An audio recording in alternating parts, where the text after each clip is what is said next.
नमस्कार, मी Prajakta Tupkar, skin health solution मधून. आणि आज आपल्याकडे अशा एक पेशंट आलेले आहेत की ज्यांना डॉक्टर निहा Dongaonkar madam, skin health solution, आणि त्यांनी जी काही ट्रीटमेंट आपल्याकडे घेतली त्याविषयी त्यांना त्यांच्या भावना व्यक्त करायच्या आहेत. तर नमस्कार मॅडम, माझा पहिला प्रश्न तुम्हाला असा आहे की जेव्हा तुम्हाला तुमच्या त्वचा रोगाविषयी कळालं होतं तेव्हा तुम्हाला कसं वाटलं होतं?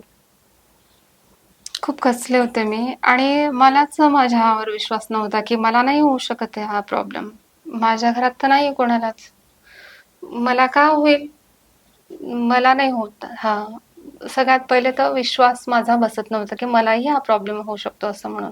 जसं स्वतःवर झाला तेव्हा इतर रुग्णांकडे माझं लक्ष द्यायला लागलं. अरे यांना पण आहे, त्यांना पण आहे, यांना पण हा त्रास आहे, त्यांना पण त्रास आहे. ते जास्त माझ्या निदर्शनास यायला सुरुवात झाली मग. आणि खूप वाईट वाटायचं मग आतूनच. मीच का? मलाच का? त्यावेळी तुम्हाला समाजामध्ये जायची भीती किंवा अगदीच नकोसं वाटायचं, लोकांच्या नजरा त्रास द्यायच्या, असं काही सुद्धा तुम्ही फेस हो, केलं हो. का? का नाही? ते तर प्रत्येक कोणत्या स्त्रीला वाटतं, की मी कुरूप दिसायला पाहिजे म्हणून. प्रत्येक स्त्रीला वाटतं, की आपण सुंदर दिसायला हवं म्हणून. तसं मलाही वाटायचं आणि अचानक हे मध्ये असं आल्यानंतर खूप घाबरल्यासारखं. कोणी विचारेल का? कोणी म्हणेल का? हे काय झालं? कशामुळे झालं? आणि आपल्या समाजात तर त्याला खूप निगेटिव्ह याच्याने बघतात. कोणी असं पॉझिटिव्ह नाही बघत. थोडं असलं तरी त्याला जास्त हिणवून सांगतात. समाज याला नाही चांगलं मानत. श्राप आहे किंवा काही वाईट कर्म केलेले आहेत, ते असे येतात बुवा बाहेर, असं म्हणून लोक या दृष्टीने त्याच्याकडे बघतात. बरं, पूजेशी रिलेटेड म्हणा किंवा इतर कुठला तरी असा अनुभव होता का की जेव्हा तुम्ही खूप जास्त खचून गेल्या होत्या? हो, हो. का नाही? म्हणजे पूजेला नाही बसू देत अशा रुग्णांना. गावाकडे अजूनही अशी प्रथा आहे, त्यांना पूजेला नाही बसू देत. मग तो क्षण जेव्हा असा होता त्यावेळी तुम्ही खूप खचून गेला होतात का त्यावेळी? खचले म्हणजे त्यावेळेस जीवन नकोशी वाटत होतं मॅडम. मला वाटायचं की नाही, जगायचंच नाही. जगून उपयोग नाही. खूप रडायला आलं आणि असं पण नव्हतं की मी कोणाजवळ बाहेर जाऊन सांगू शकते, कुणाला माझा प्रॉब्लेम सांगू शकते. एक आहे की माझ्या मिस्टरने मला खूप साथ दिली या आजारामध्ये. माझ्या मुलांनी मला खूप साथ दिली याच्यामध्ये, की नाही मम्मी हे बरं होतं असं म्हणून. आणि शिवाय बऱ्याच डॉक्टरांकडे जाऊन आल्यानंतर जास्त नैराश्य मला यायला सुरुवात झाली होती. चांगले मोठे-मोठे स्किन स्पेशालिस्ट एम-डी डॉक्टर होते. त्यांच्याकडे जाऊन मला जास्त निराश झाल्यासारखं वाटायचं, की हे बरं नाही होणार. हे बरं नाही होत. हे सारखं माझ्या मनावर असं बिंबवलं जात होतं, की हे बरं नाही होत, हे बरं नाही होणार. त्याच्याने जास्त खचायला होत होतं मला. पण मॅडमांकडे आल्यावर त्या जेव्हा मला त्यांनी बघितलं, मी सारखी रडतच होते मॅडमांकडे आल्यावर. सारखं मला रडू येत होतं. कारण की माझे अनुभव एवढ्या म्हणजे चांगलं वर्षभर मी इकडे-तिकडे सगळ्यांकडे फिरून आलेली होती. वर्षभर मी हा त्रास भोगलेला होता. त्यानंतर मला मॅडमांचं मोबाईल थ्रू मला माहिती पडलं. मॅडमांकडे आल्यावर त्यांनी जेव्हा मला सांगितलं, की हे बरं होतं आणि हे बरं होईल.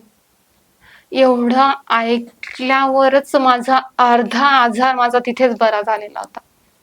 हे मी मनापासून सांगते, की माझा अर्धा आजार तिथेच बरा झाला होता, की मॅडमांनी सांगितलं हे बरं होतं. कारण की मला हे त्यांच्या आधी मला कोणीही सांगितलेलं नव्हतं, की हे बरं होतं म्हणून. कोणत्याच चांगल्या मोठ्या डॉक्टरांच्या तोंडून सुद्धा हे निघालेलं नव्हतं.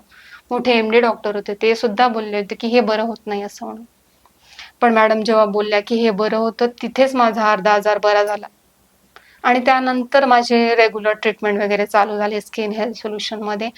मला खूप पहिल्याच महिन्यात मला अनुभव आला, की जे माझे जिथे होता आजार तो तिथेच थांबला. तो पसरला नाही, तो वाढला नाही त्याच्यानंतर.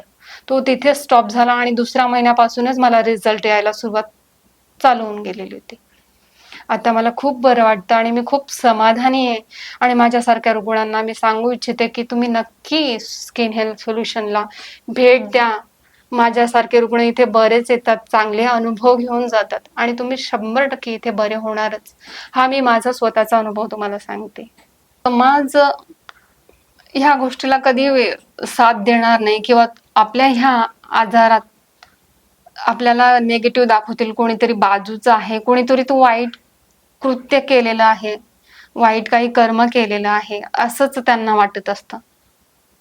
निगेटिव्ह दाखवतात आपल्याला आणि त्यांना म्हणजे ह्या रुग्णाला थोडंसं आतूनच बरं नसतं, मानसिक दृष्ट्या रुग्ण आधीच बरा नसतो, पण समाज अजून त्याला जास्त घाबरवतो आणि ते जास्त अजून निगेटिव्हिटी त्यांना दाखवतात. त्याच्यामुळे जास्त मला असं वाटतं की समाज जास्त घाबरतो. मी अक्षरशः स्वतःला कोंडून घेतलेलं होतं घरामध्ये. मी बाहेर जायची नाही, कोणाशी बोलायची नाही. कोणी बेल जरी वाजली तरी मला भीती वाटायची, आता कोण आलं असेल, आता मला कोण पाहील, ही सतत मला भीती असायची. आता काय होईल, आता सगळ्यांना माहिती होईल, मग कसं होईल, हे वाढत जाईल, हे सारखे सतत प्रश्न, सतत व्याप. असं वाटायचं की मेले तर सुटेल या सगळ्यातनं. एवढी माझी मानसिकता खराब झाली होती. मेले म्हणजे सगळे प्रश्न सुटतील, इथपर्यंत माझी मानसिकता येऊन पोहोचली होती. पण काय कुणास ठाऊक, देवाची इच्छा, मला मोबाईलवर स्क्रोल करता करता मॅडमांचा एक इंटरव्ह्यू त्यांनी साम टीव्हीवर दिलेला होता, तो माझ्या नजरेत आला आणि मग एक शेवटचा पर्याय म्हणून मी इथे आले. पण मला नवसंजीवनी मिळाल्यासारखं झालं, नवीन जीवन मिळाल्यासारखं झालं आणि मला आता खूप आराम आहे. तुम्ही कुठल्या अशा मानसिक त्रासातून जात असाल किंवा तुम्हालाही कुठला असा त्वचा रोग असेल तर नक्की आमच्यासोबत संपर्क साधा. स्किन हेल सोल्युशन नक्की तुम्हाला मदत करेल आणि आजच खालील दिलेल्या नंबरवर नक्की आमच्याशी संपर्क साधा आणि अपॉइंटमेंट आपली बुक करा.